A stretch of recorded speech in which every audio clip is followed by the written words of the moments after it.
Imagine this. You're commanding one of the greatest armies the world has ever known, the Roman army, and you're warned multiple times not to fight today.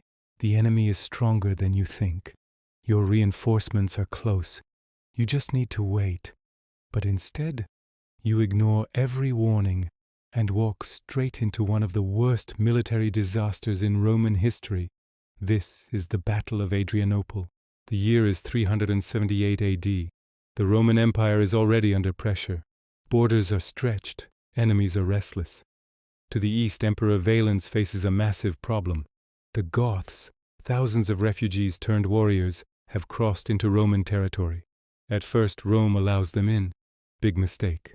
Corruption, starvation, and abuse push the Goths into open rebellion. Soon, an entire Gothic army is roaming the Balkans, burning Roman lands, and daring Rome to stop them.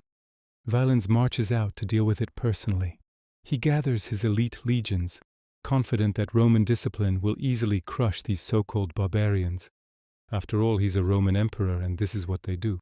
But overconfidence can be a fatal flaw. Here's where things start going wrong before the battle even begins. Roman scouts report something alarming. The Gothic army is larger than expected, much larger. More importantly, Gothic cavalry is missing, which means it's probably nearby and not gone. This should have been a massive red flag. A large mobile cavalry force, unaccounted for, is a recipe for an ambush. But the warnings don't stop there. Valens also receives a message from the Western Emperor, Gratian. Reinforcements are coming. I'm on my way with my army. Just wait. But Valens doesn't wait. Why? Because he wants the glory for himself. He wants to win without sharing credit with his nephew Gratian. That single decision, born out of pure ego, seals Rome's fate. On August 9th, 378 AD, the Roman army marches toward the Gothic camp near Adrianople. It's brutally hot. Roman soldiers have marched for hours, in full armor, without rest. By the time they arrive, they're exhausted, dehydrated, out of formation.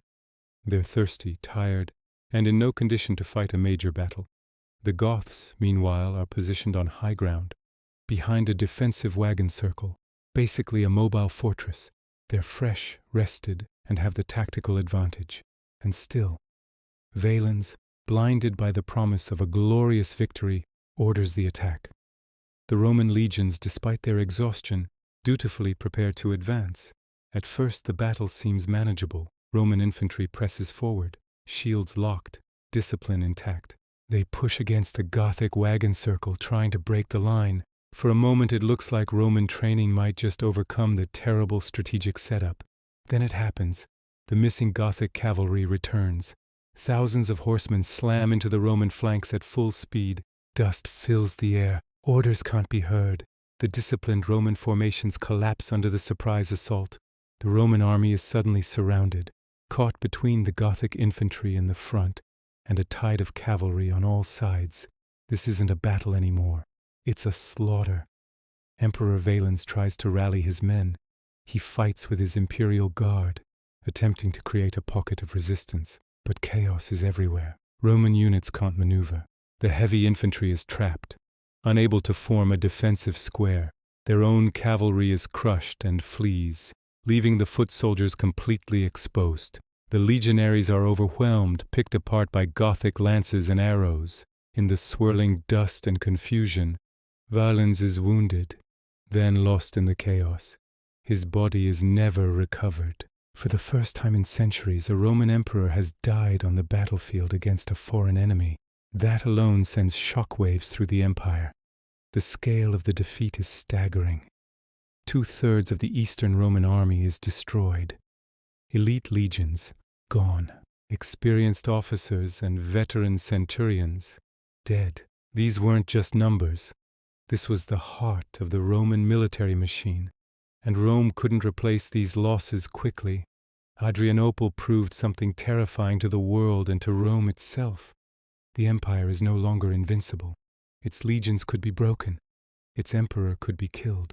Many historians mark this moment as the beginning of the end for the Western Roman Empire. The loss of manpower and prestige was a wound from which it would never fully recover. all because one man refused to wait. Let's be clear. Rome didn't lose because they lacked soldiers or weapons or experience. They lost because of ignored intelligence, refused reinforcements, exhausted troops, and pure ego. Adrianople wasn't a battle lost on the field. It was lost in the emperor's tent, the moment Valens chose pride over patience. History doesn't just punish bad luck, it punishes bad decisions. If you want more battles where everything went wrong before the first sword was swung, make sure to subscribe, because the next story is even worse.